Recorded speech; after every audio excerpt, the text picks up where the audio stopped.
The Prime Minister's Museum and Library has formally requested the return of personal letters written by India's first Prime Minister, Jawaharlal Nehru, which were sent to Sonia Gandhi in 2008 during the UPA regime. Now, the letters, considered to be of immense historical significance, were actually initially entrusted to the Nehru Memorial Museum and Library, which is now the PMML, by the Jawaharlal Nehru Memorial back in 1971. However, they were actually reportedly packed into 50 boxes and sent to Sonia Gandhi in 2008.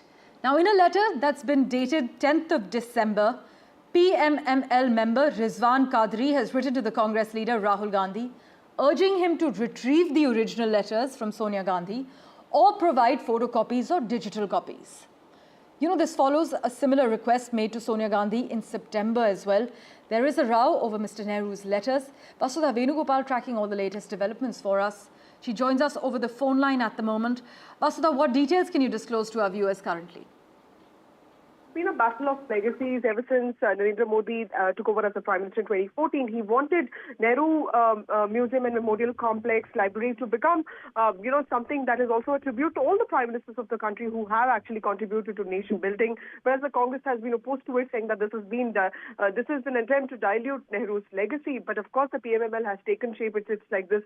It's a wonderful museum now in the heart of the city. And at the center of this is, of course, the Nehru Gandhi family's, papers who are that the PMML wants control of, and this particular letter was written by Rizwan Qadri, who teaches history in Gujarat. He's also headed, institutions like Sabarmati Ashram and all that. So he doesn't completely come from the entirely right background, so as to say.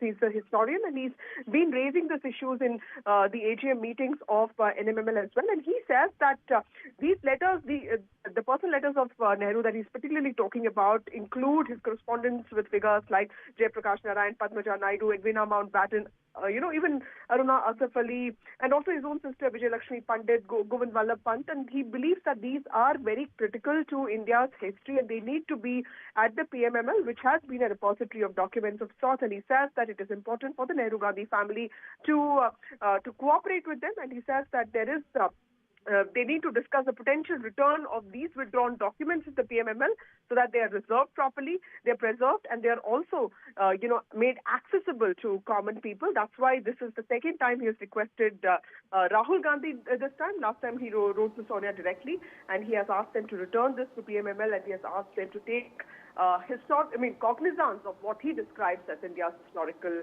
heritage.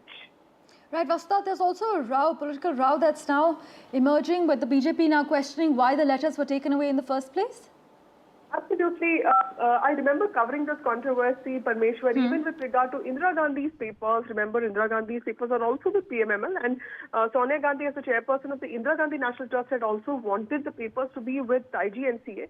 This is also because the family believes that many of these correspondence are personal letters. They have nothing to do with the official duties that the Prime Minister discharged. So there is a tug of war between the PMML members and also members of the Nehru Gandhi family. In the last few years, the PMML society has also become, full of members who are in some ways aligned with the government, but at the same time also historians or people in their own right. Writers, authors. So clearly this is something that is going to play out. It is more, a battle for preserving the legacy of Nehru vis-a-vis what the Narendra Modi government believes as showcasing the collective heritage and collective history of our democracy. Vasudha, as always, thanks so much for joining us with the latest.